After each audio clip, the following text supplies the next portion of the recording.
Step through the arches, the spotlights aglow. Capitals shining, the champagne flows. Feathers and pearls, oh, the city's divine. We're sipping on jazz and golden time. Oh, the band is grooving, the crowd is moving in tune. Raise your glass, darling, we're swinging into the moon. Say midnight at the Capitol, Singapore swing. Ring in the year with that velvet ring. Adam Hall and the Velvet Playboys bring the sound that makes the whole room sing. The laughter's easy, the night feels slow. The lights keep dancing on the floor below. Midnight at the Capitol, the jazz and glow. That's where we all wanna go.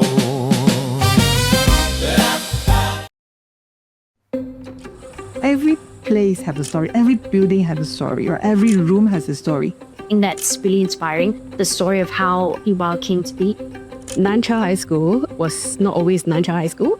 During my time, it was 男小女中附小. When I joined Nancha High School, it was already a mixed club. What makes a school special? Everyone was a misfit. There were no cool kids and uncool kids. Everyone was just hanging out together. When you did your AFA, the whole school would be standing around cheering you on. Everybody came out of class. We worked very, very hard. We spent a lot of time in school. So we really had very, very dedicated and very good teachers. I was quite naughty in school. But I think the teachers kind of favor the mischievous kids. The prefects are actually all friends. They would come say, listen, the master's going to come through and check all your wiggle all means. Everybody would take out their stuff, rush downstairs, give it to the canteen auntie. From my time until now, it looks pretty much the same. Where our tutor was our technical lab. The bookstore was actually in the storeroom of where Kotua is. New Baru is in an old space, yet it is totally refreshed. Coming back, the feeling felt different. Having it as what it is right now, a creative hub, makes me feel like I really came full circle. It's good that we retain these spaces and tell the stories. I hope that people can see that old spaces like Mantel can have new life. I think that's really powerful.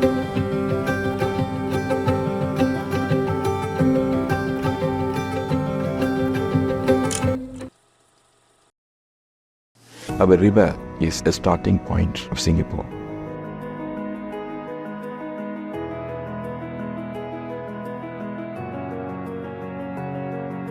The river itself, they have so many boats back to back in low tide, not moving will be there.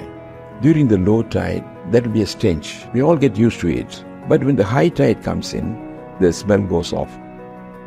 Then they started cleaning the river. They cleaned it up. Now it looks really beautiful. At the moment, the focus has changed. The river is clean. You have preserved the place. Architecturally, the buildings are very good. It's a thriving place for people to come and enjoy themselves. Not only the people, but also the tourists. You must understand these people who are working on the boat. They work very, very hard. Sometimes they may even sleep on the boat itself.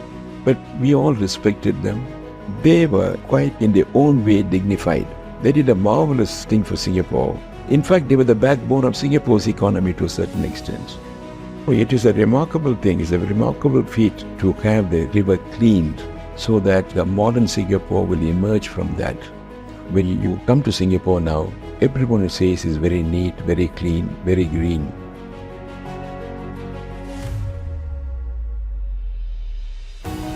I have been associated with this place from the mid-50s until the 1990s. You can see there's so many cars. Those days, very few cars were flying. This area full of shop houses, stalls, food stalls, and many other things. It's exciting in the sense those were the formative years of Singapore. From the United Bank Plaza to the Fullerton building, they were all shop houses. And the ground level was very small businesses or go-downs. And the upper level, people lived. There have been many office workers working in the banks, insurance companies. There were quite a number of Indian restaurants along Market Street during lunchtime. They will just come across Boki area to have food. My brother was living in Choria Street. They live upstairs and the ground level will be shops. So I used to come and visit him often. There are 2 Indian stalls with very good biryani and the roti prata. There's a Chinese gentleman with his wife. They were running a pure orange juice stall. He will squeeze 3 big oranges. It's cold, fresh, it's 45 cents. We gave even 2 glasses. It was really enjoyable. And Singapore River itself, when Raffles landed here, he looked at it, and from that we evolved.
Stay patient.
Singapore's Civic District Guide Sparky is here to help you find your way around.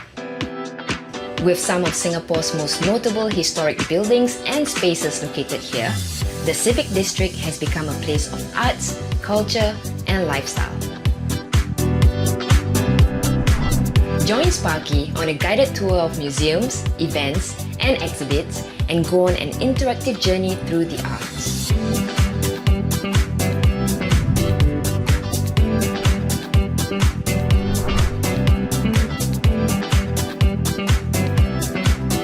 Embark on an adventure with Sparky and learn fun facts as you discover public artworks nestled amongst the skyscrapers and national monuments.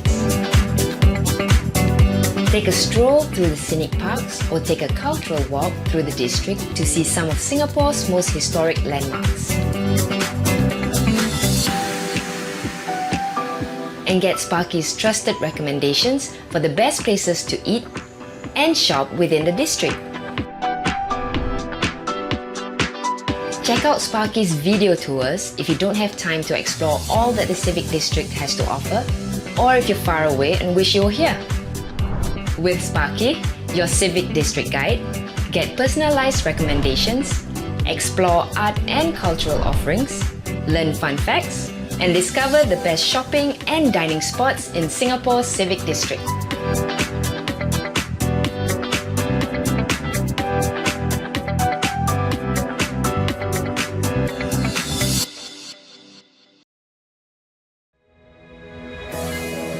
Come experience Singapore's Civic District as you hop from side to side on one of Singapore's sidecars.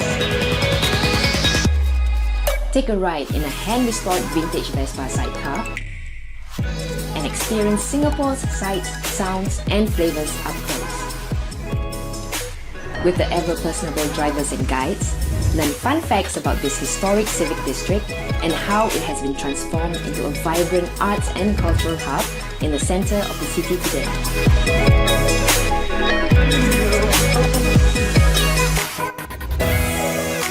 Take in the splendour of this historical quarter that is home to gazetted monuments, world-class museums and art centres. It's a one-of-a-kind tour. Come experience the Civic District in a fun way.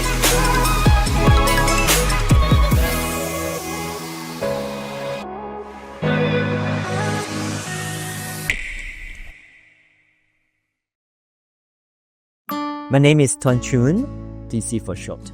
This area is literally my childhood playground.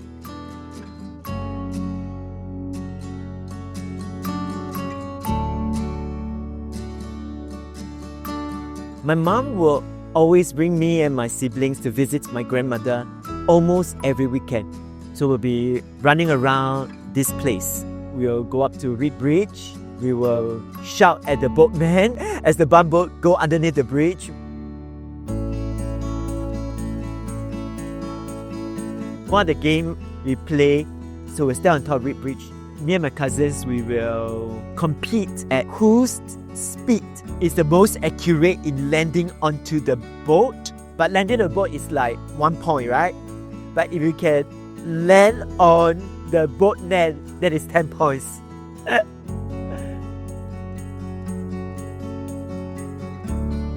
So there are street operas, usually happen when there's temple celebrations.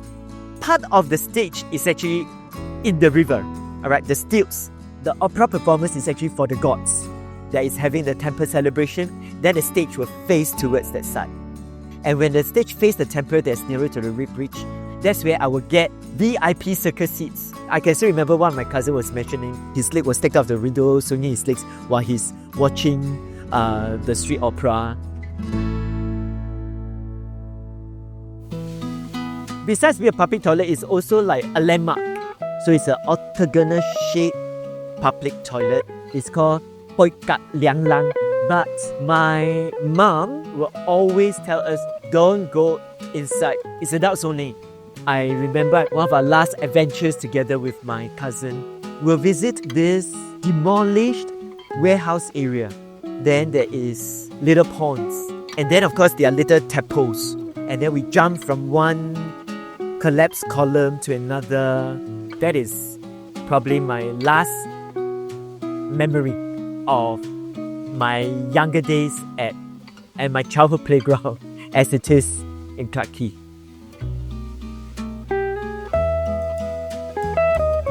Frankly, I feel very happy that my grandmother's block are being conserved. At least the facade I had. For me to continue to tell stories, the Singapore River is a good starting point for me to tell the foreign visitors the beginnings of the Singapore story. It will always remain my childhood playground.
I remember back in the olden days, our great-grandmothers, doesn't matter we are Chinese, Malay, Indian or Eurasian, they wore kebayas.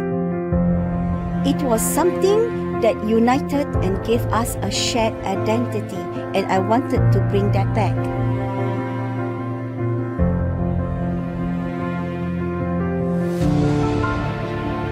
Kebaya by Ratiana is located along the bustling Busra Street, which is home to the historic Masjid Sultan. I wanted to make kebayas elegant, comfortable and feminine. None of my kebaya are mass-produced, and I would say every piece of our kebaya tells a story.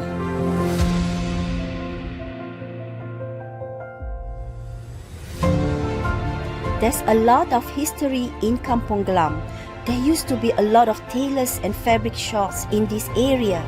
It makes me really happy to share my love and knowledge of kebaya with my customers and still preserve a little slice of our history.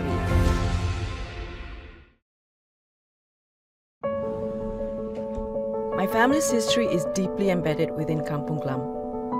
My maternal grandfather, whom I was very close to, was a Dutch-trained diamond cutter who came and traded in Baghdad Street. And my paternal grandfather, who hailed from Sumatra, used to run a nasi padang stall around here.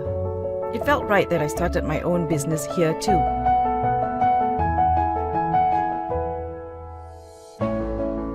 All Things Delicious is a halal-certified bakery cafe located in a conservation shophouse at the heart of Kampung Glam.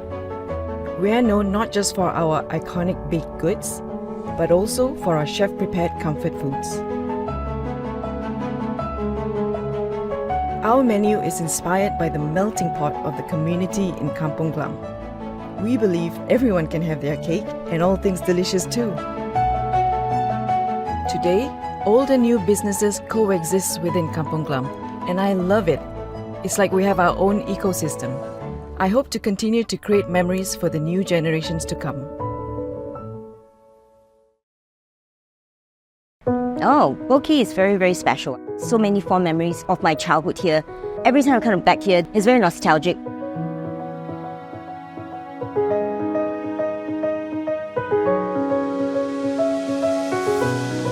My dad used to own a shop house, pretty much exactly where we're sitting on right now.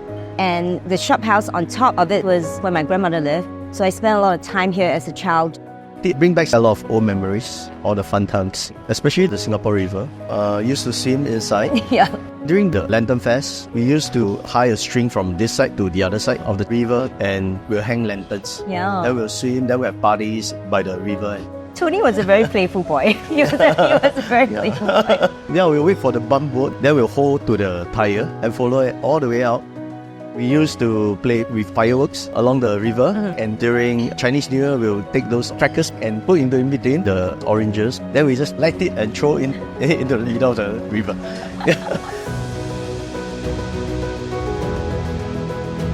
The street is bustling. In the old days, there's a lot of coolie workers carrying their goods across onto the boat and back to the shore on a tiny wooden plank. I also remember as well the smell. My dad's shop house got this very distinctive smell. He used to trade in ti liao, which is animal feed. Every time I come here, I remember that smell. My mom will feed us dinner, but we gotta come down, then she can feed us.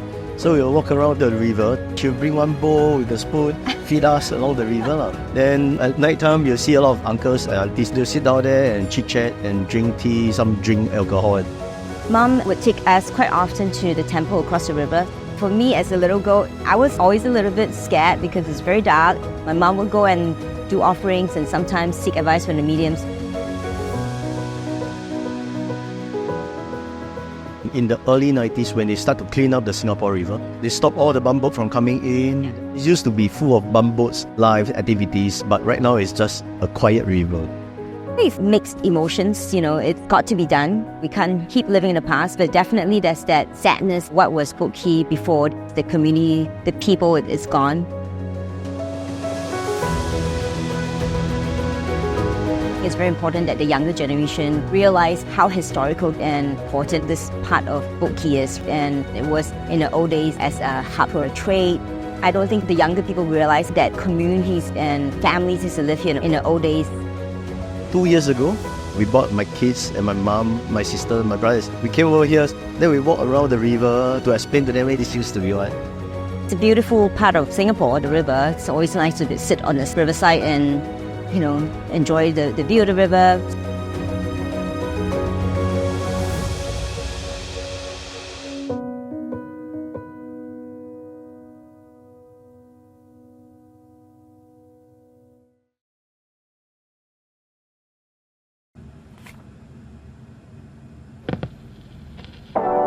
My interest in vinyl records started when I was a child, when I would listen to vinyl records owned by my parents and my uncle. Mostar Records owns a record store, an independent record label, and a vinyl record pressing label. We are the authorized dealer and the distribution hub in Asia for Third Man Records, which is owned by Jack White from the White Stripes. For the store, I wanted it to be an intimate and welcoming place for people to explore and experience music on vinyl. In 2017, we took the plunge and started our own label to discover and represent local and overseas musicians. We had been releasing our own vinyl records for the past 2 years. Mostar Records is an extension of myself, where I share my passion and experience in this industry. It's a place where musicians can come and perform, where vinyl collectors can indulge in their hobby, and where music enthusiasts can discover new genres of music.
What an interesting idea, Captain.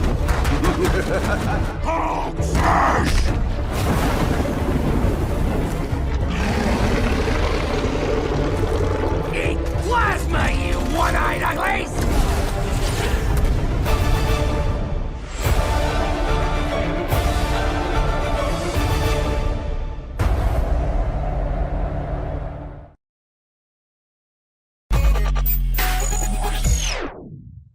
When people think about perfumes, they're most closely associated with the big French brands, but cultures that have the most links to the art of perfumery, I would say, are the Arabic cultures and actually the Indian cultures.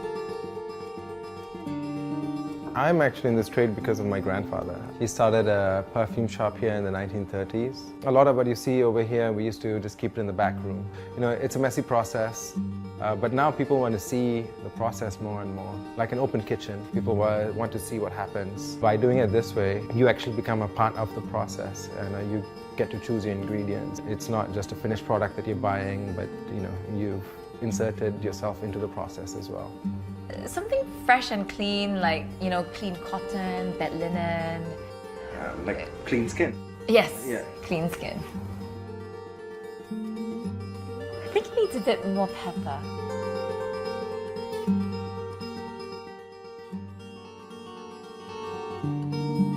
Bottle it up for me, please. I hope that people start to see perfumes as an experience rather than just as a finished product that you pick up off a shelf. My great-grandfather came about 1870 as one of the poor coolies, became a boatman and rowed people across the Singapore River for 2 cents. As time goes by, the British started building bridges. Nobody needed his ferry service, and he became a firewood seller and made a fortune.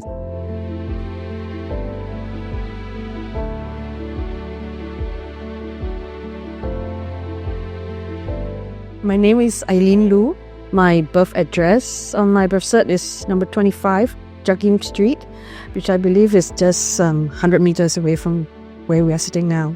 Both my paternal and maternal families, they are all staying in the street.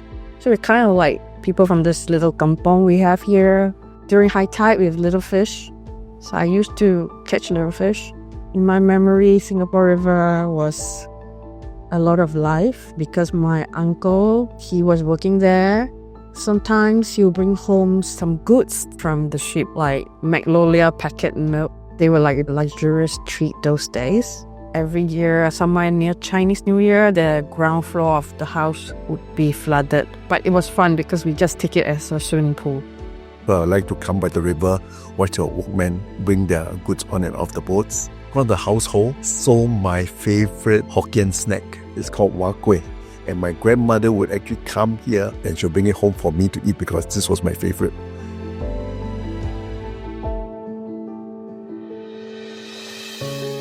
We were like an extended family here. I remember my grandpa, he'll feed the dogs, and then all the grandchildren will be crowding around him because he has 46 grandchildren. This is how big the maternal side of the family is.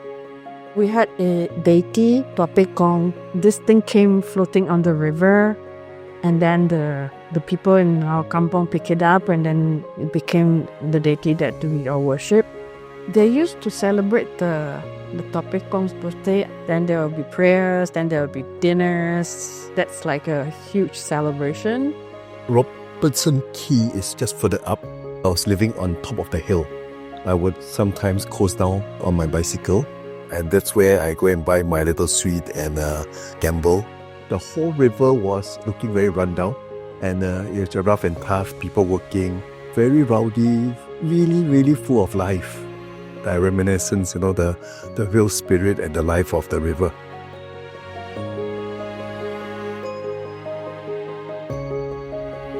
It's transformed, clean and efficient. But I think what's missing is the old kampung spirit. I was working for an American company along Magazine Road. And sometimes, you're so bothered with work, you need to relax. My place of relaxation by the river.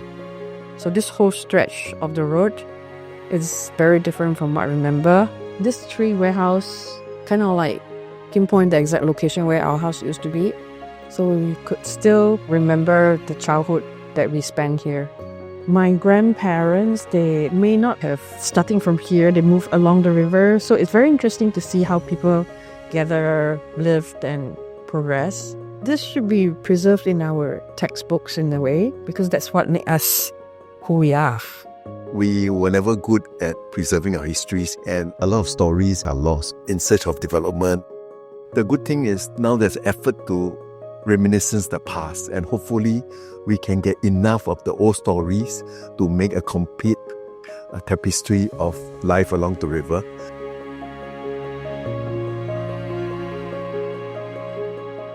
The river, where my life begins, basically. Family, extended family, our culture and heritage, which I'm pretty proud of.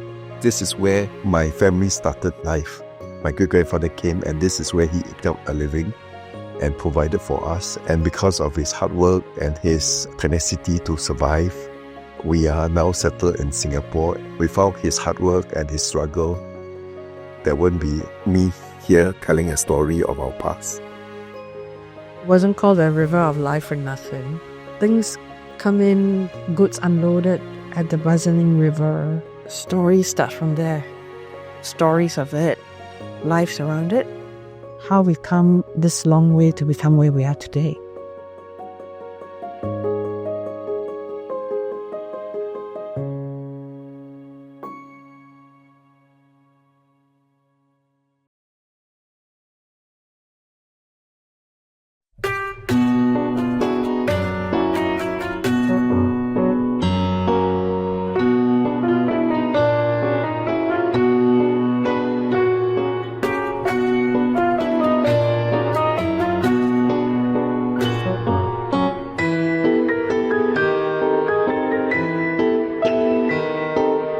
Admin Museum of Toys, our collection is made up of toys from more than 40 countries.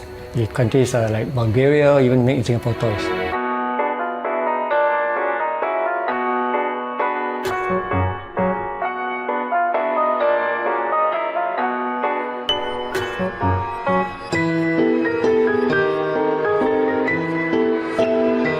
We have no windows in this museum, and the huge facade behind is to protect from the harmful rays of the sunlight, because our toys are all in mint or near mint condition.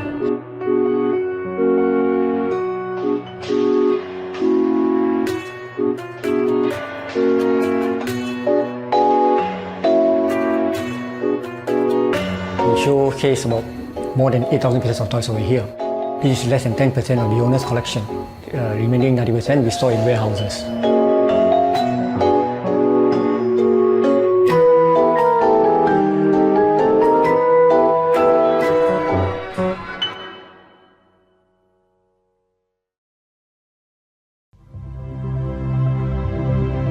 A famous freediver once said that scuba divers dive to look around and freedivers dive to look within, and that really spoke to me.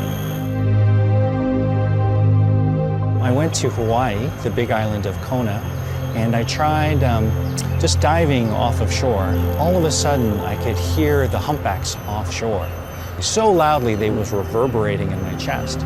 You couldn't hear them from the surface, and you wouldn't have been able to hear them if you were scuba diving. And so I thought, oh wow, this is really amazing. You get these incredible experiences. I should try this. And so that's where I started. I'm Chris. I would describe myself as being post-corporate. I used to work for a company, and now I'm doing things for myself. Freediving can change someone's life, and has changed my life. It is a mind-body discipline. It opens up experiences that are not available to everybody. In fact, only a tiny fraction of the world will ever be able to experience the things that you can see and feel while you're freediving.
You will never find a place like this in Singapore. Even though this place is constantly changing, the kampung spirit lives on.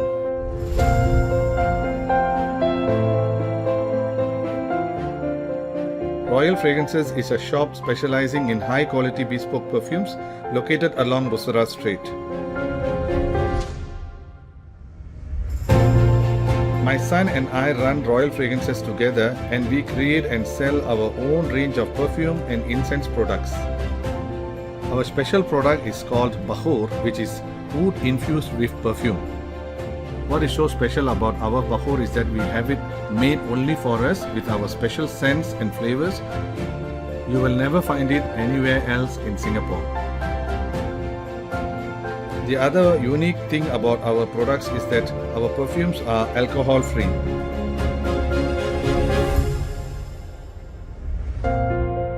Like Royal Fragrances, many of the businesses around here have been here for a very long time. I have spent my entire life living and working in this district. Nowhere else will you find a place where the community spirit is so strong.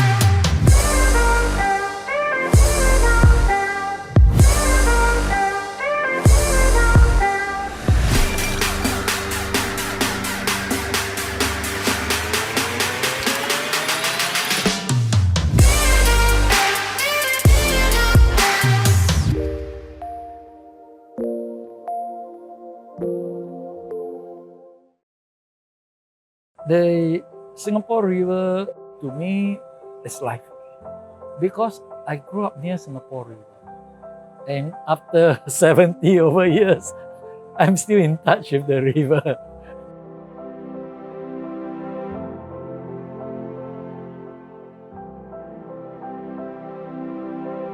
I'm Thomas Lim. This interview brings me back to my early years. So after school, I was actually looking forward to further my study, but at that time we have to do national service. So that was when I joined the custom way back in 1971. Most of the activities actually is centered around Singapore River. The concentration is all in Boat Quay area. And what you see here is the shop houses here, but they are actually warehouses. So this whole area is bustling with activities. Everybody seems to be very busy. Before Singapore became a container port, most of the cargo that come to Singapore, they are all loose cargoes. And then the laborers, they would then hook up the bags. It could be rice, beans, and then they walk on the plank because everything looks like so messy. And that's where the customs has that responsibility.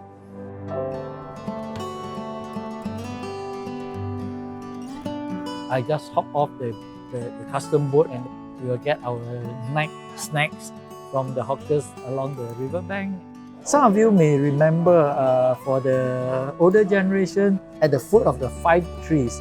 So opposite the Fullerton Hotel, between the Cabinet Bridge and the Anderson Bridge, at the foot of the 5 trees, And they actually have very concrete benches where a lot of lovers, that is their meeting point. You know, from our speedboat, we have the searchlight. I'll shine the searchlight at them, and then you see them all jumping out. But it was a little bit of fun.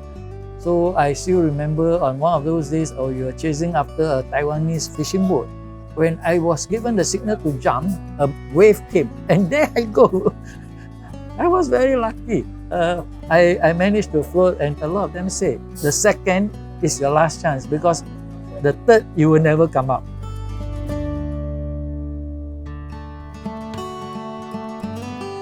I actually stay in Muhammad Sultan Road, which is actually just the tail end part of the Robertson Quay.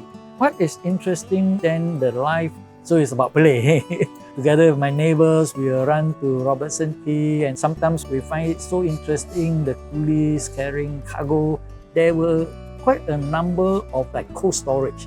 Some fruits were discarded. Sometimes we are lucky we get some fruits. For my granddad, at the back of our shophouse, we actually rent it out to hawkers where they sell chwee kueh, soya bean. We also provide the service of grinding the rice grain or the beans into liquid where they cook. Those days, we do not have refrigerators. So you can see that they help each other. For example, if somebody do not have a job, you know, they will try to recommend them for odd job in one of the warehouses.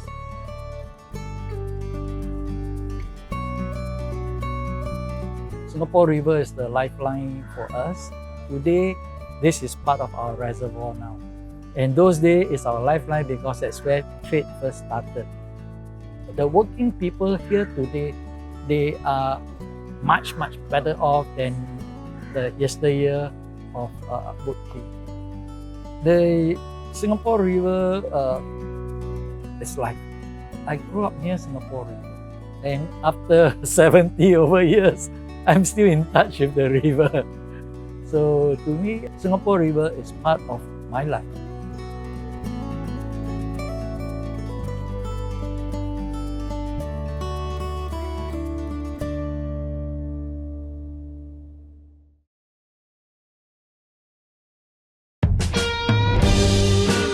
The name satay ba means 3 pieces of meat in Hokkien. It is also a play on the Malay word satay.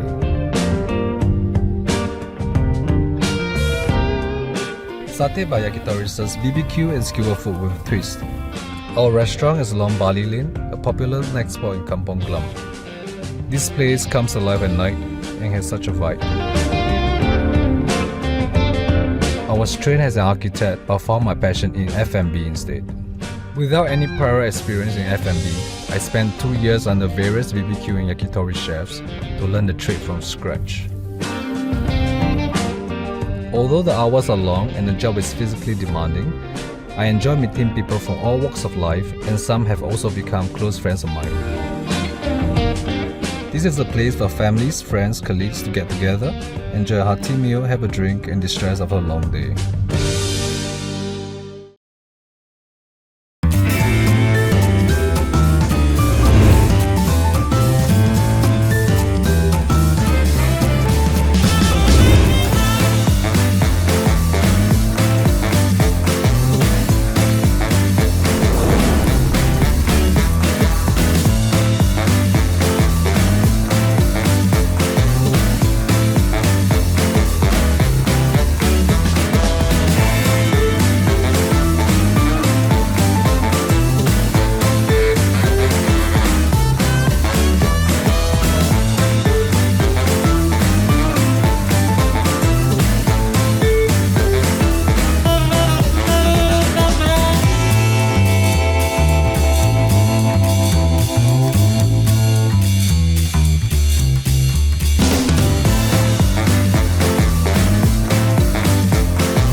my name is Simon Wong, and I'm an entrepreneur with a background in branding and design. Right now we're sitting on the butterfly bench, which is a memorial bench to my late wife, Pei Ki. We're outside the Asian Civilizations Museum. National Heritage Board has donated these 150-year-old gallery floorboards, which just happen to be the right shape and proportion for her bench. Several years ago, a friend of mine decided it would be a great idea to build sidecars. So we started making use of the sidecars in our events. So we used them to raise funds for, again, for various charities. And after a while, we kind of realized if my wife had survived, we wouldn't solely be working for cancer-related charities. All along, we've been using the sidecars for events and as you know, for fundraisers. For the sidecar tours, it's usually visitors to Singapore, but we do get a good percentage of locals as well, and they're very curious to see Singapore in a different way. Vesperas are very special. You know, they draw out a reaction from people that motorbikes you don't usually get it from a motorbike. You look at a Vespa, it's cute, and then with a sidecar, it's really, really cute. So the first reaction of anyone is the smile, you know, and then the phone comes out and they just want to take a photo of it.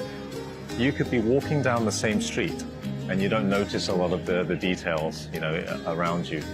You may not notice all the details on the buildings and so on, but for some reason, when you're in a sidecar, suddenly your awareness switches back on and you start to see, you know, you start to really notice all the details and you start to notice what's around you and what you're seeing on your visit to Singapore. So I think it's a lot to do with the change of format, and it's a very, very unique format, so you do notice.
I grew up in Kampung Glam.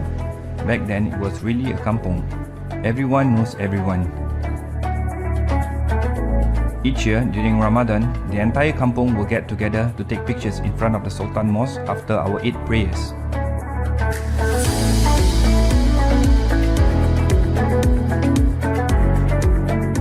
Rumah Makan Minang served Minang food, the cuisine of Minangkabau people from West Sumatra, Indonesia, where my grandmother originated from. We specialize in nasi padang, and our most famous dishes is the beef rendang and our signature green balado, which is served in Shangri-La Hotel, Singapore. In the 1950s, my grandmother set up a nasi padang stall at Kandahar Street. The stall was built with wooden planks. Now, almost 80 years later, our current restaurant Rumah Makan Minang sits in a shop house, directly opposite the site where my grandmother's stall used to be. Rumah Makan Minang is still a family-run business today. This place has been my home and my kampung for the last 40 years. There is no other place in Singapore like Kampung Glam, and it will be our legacy for the next generation.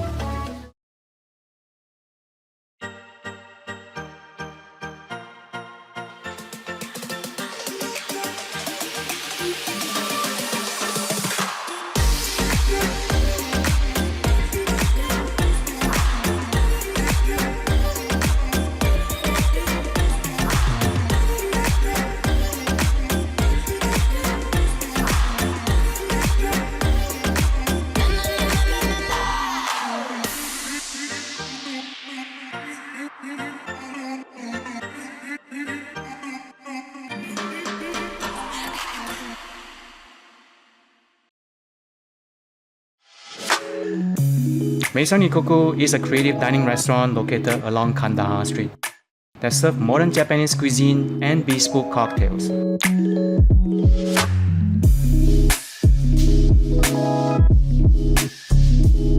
To me, food is all about balancing flavor.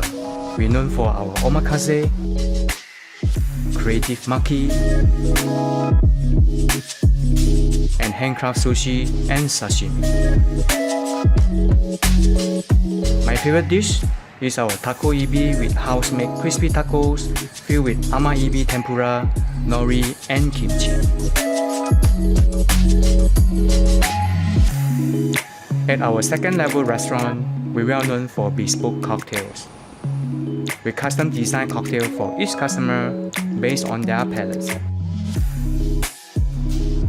You can also see the wall of NFT where people can buy both canvas and digital art.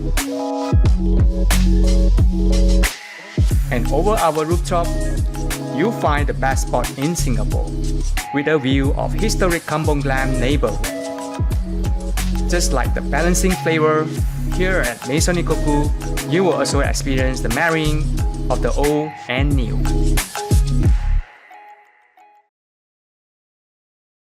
Singapore is an exciting hot pot of Chinese, Malay, and Indian cultures. And the best way to experience this diversity is fabulous. Oh wow. Boom. Beautiful. Insane food. Let's go eat.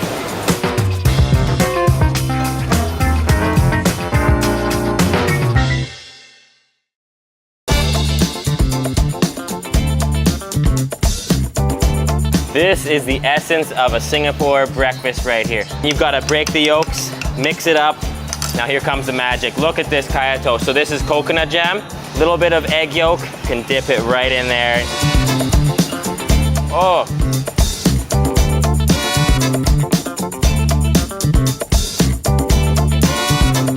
Wow, look at all the stuff in there. Just gonna dip this chicken murtabak into this spicy curry.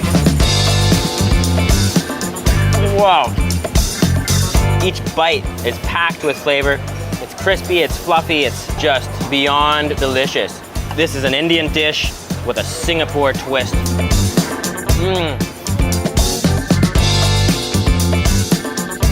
Look at this beautiful bowl. It's a creamy, creamy laksa broth with cockles, fish cakes, laka leaves, and a chili paste that you mix in. And we're gonna try it out. Oh wow, that's a flavor sensation. It's spicy, sweet, a little sour, The cockles give it this really nice fishy flavor. I'm in heaven.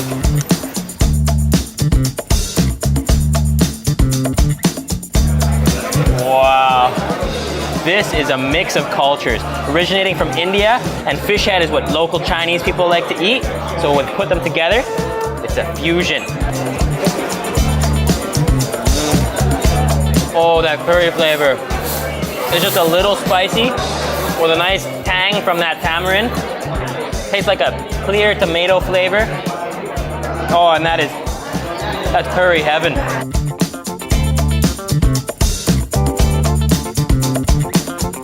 Hainanese chicken rice. You take a piece of this incredibly soft chicken. I can see why this is popular in Singapore.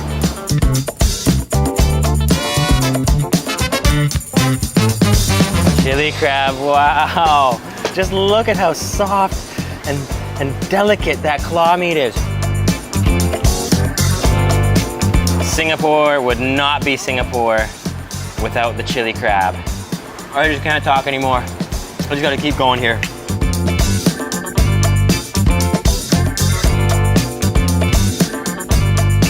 Look at all this durian here.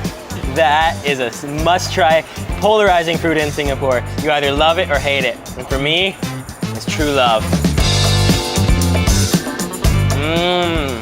It has a custardy, really sweet-like essence to it.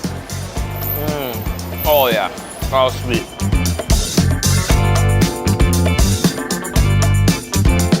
Singapore, you have been a food paradise. I am beyond satisfied.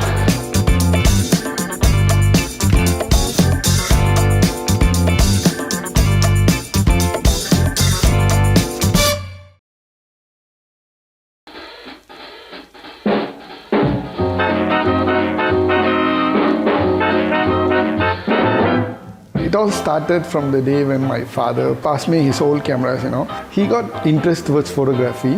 So he said, okay, you want to continue photography, you want to take something, you can have it as my present. And that's the day I started. One of my cousin, he was an artist. The day once camera come in, all the painter who do realistic picture, the portrait picture, everybody lost their job. So based on his profession, cameras are their enemies.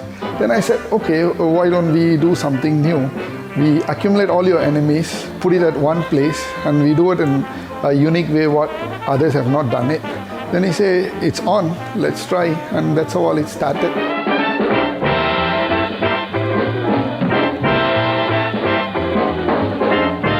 If you take a pigeon camera, it took about 8 to 9 years for us to found it. It is designed in such a way that a pigeon can carry.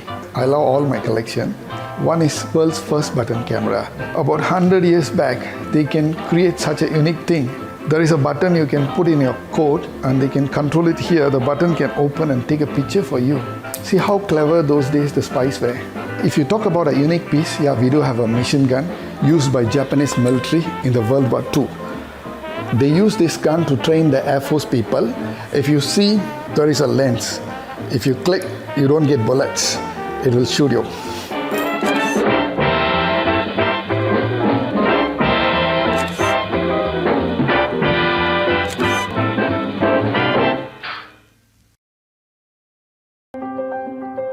I don't believe in a shortcut can make something good.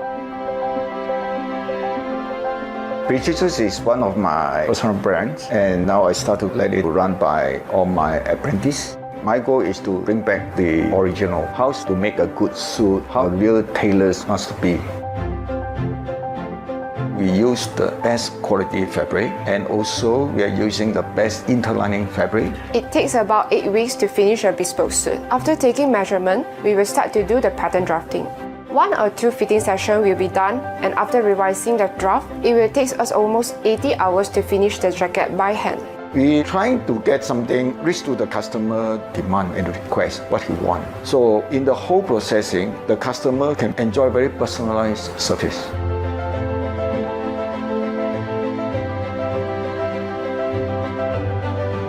Many of the tailors have already get out from the traditional. They find an easier way, faster way to process a suit. Don't care about what is the quality will turn out. Nowadays, not many people are willing to carry on the craft. It requires a lot of time and effort. I found that tailoring is what interested me the most. In fact, I love the traditional craftsmanship, so I don't wish the craft to die. We don't believe shortcut can get a good suit. So every steps you have followed exactly. So that's my idea to start the precisions.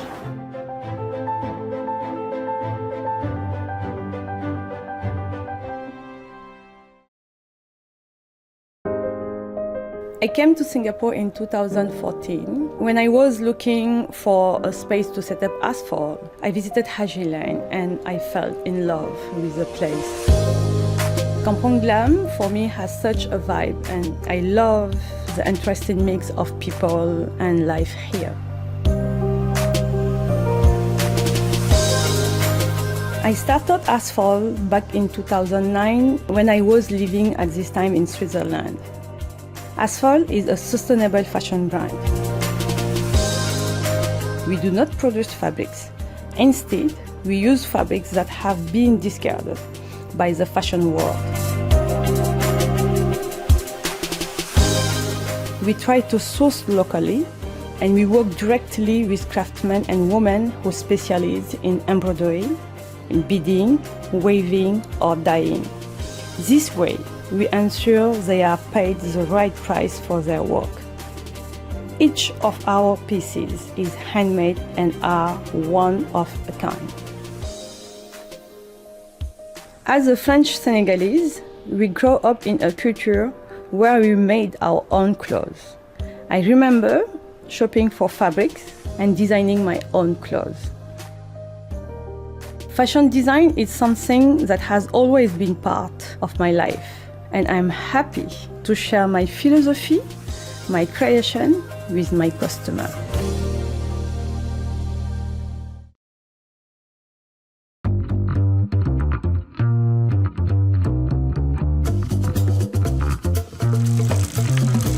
Man, that looks Instagrammable.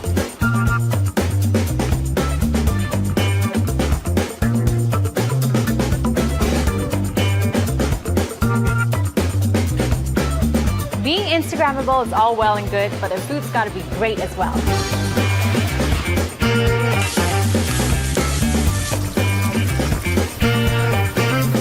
Here we have the cauliflower furikake, which smells super enticing. I can't wait to dig in.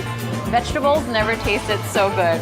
Got the grilled portobello salad right in front of me, and I can't wait to tuck in. Here's the eggs Benedict, and the eggs are the best in Singapore. Organic grade A eggs. Oh, check that out. Check this out, you've got a whole soft shell crab to yourself. No wonder it's a bestseller. There's no better combination than waffles, chicken, watermelon, and maple syrup. Nice coffee flavor, and you see the color change as you drink it. Really fun stuff. Here's the boozy sedap chendol milkshake. That kick of rum at the end. I'm a fan of this.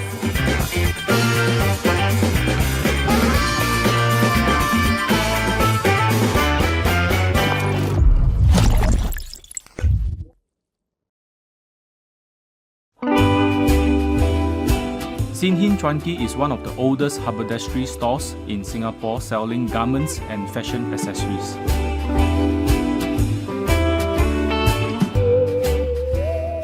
In the 1960s, my grandfather was a salesman who would cycle across town to visit customers around the area. He registered the business in 1974 and our family has been running the business ever since. We have thousands of products and we have been told that a visit to the store feels like a kid going into the candy shop.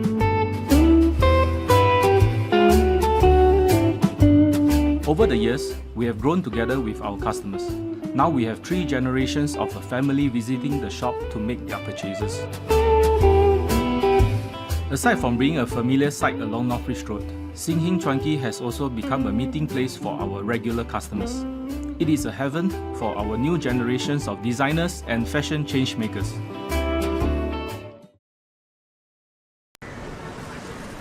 Not much longer now, Raph. We just Please, need to grab a dress, no shoes, more sunglasses. shopping. No, a jacket.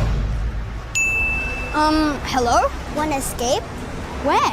Somewhere awesome. Hell yeah! All right. Singapore has trampoline parks, but bounce is so much more than that.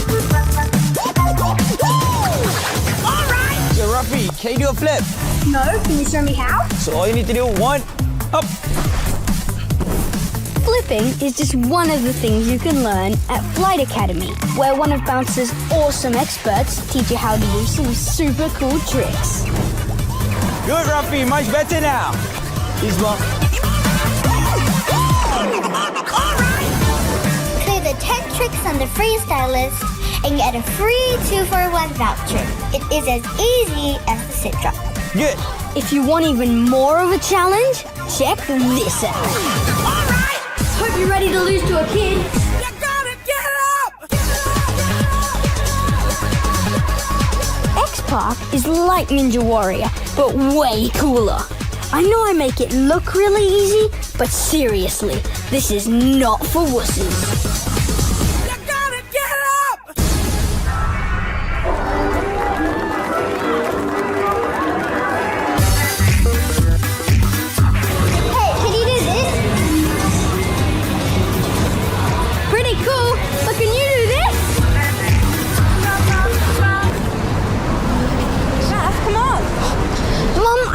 To do some shopping, but can we take a break for just an hour? I know this great place. They do Aussie coffee. It's just around the corner.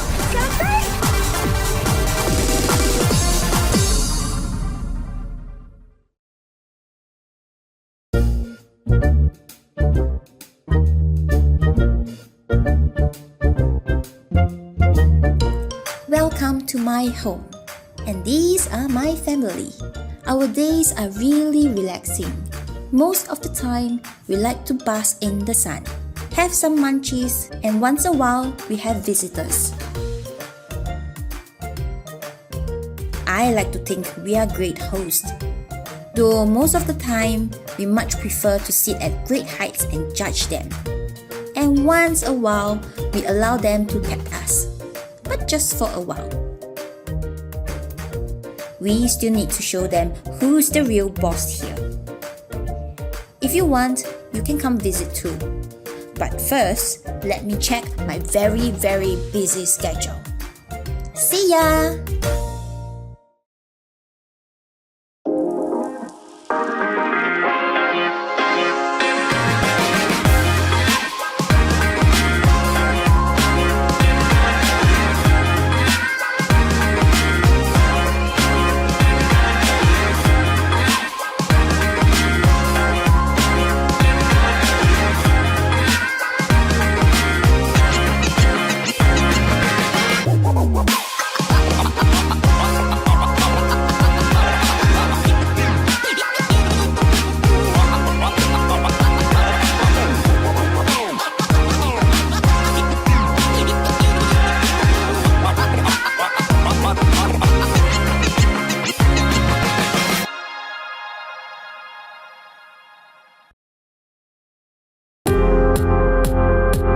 Sky bar, as the sun goes down and the lights come on, you want to give people an experience.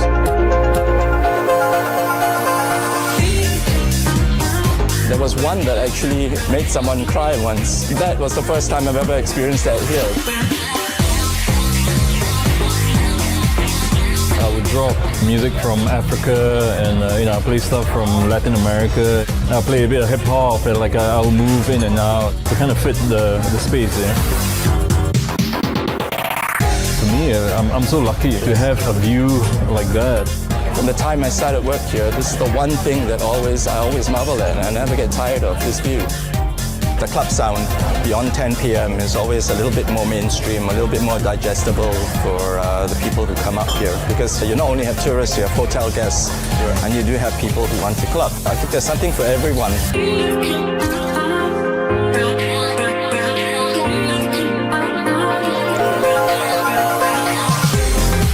I had a lot of good comments from the crowd. Everyone's like, oh, it's really cool to hear music from my country, and like C'est La Vie being quite an international destination.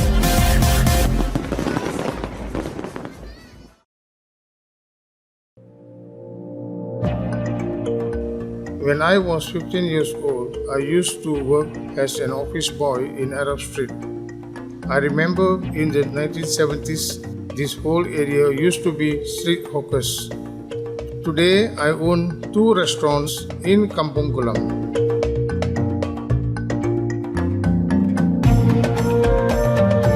Nazarene is a Turkish restaurant that I started in 2012. We serve authentic Turkish cuisine. Some of our popular dishes include lamb mandi rice, our Nazarene mandi platter and kebab. Our meat is prepared and marinated overnight, usually for more than 12 hours before they are barbecued and served fresh the next day. Another popular item is the baklava, which is a traditional Turkish pastry dessert. We hand make more than 100 pieces each day. It is amazing how much of my personal history is tied to this area. From the time I was a young boy till now, and even for the future, Kampung Glam will always be a place I call home.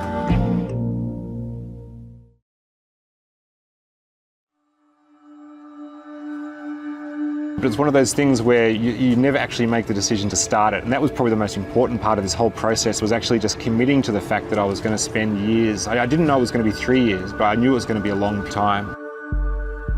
And I went through periods of confidence and near depression on this shoot.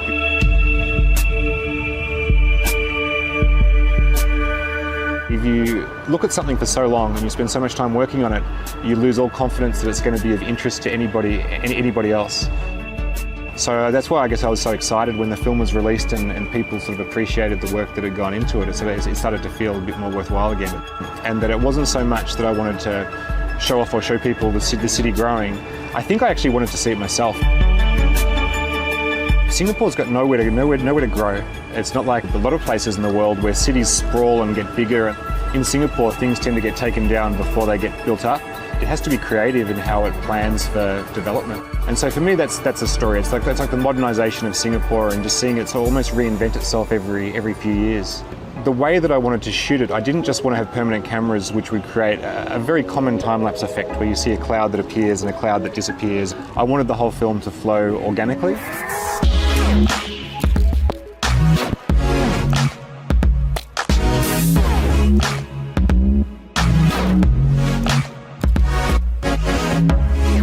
So I had to do a lot of planning, and it started with about 30 core shots. By the end of the film, it grew to about 70 locations around the city.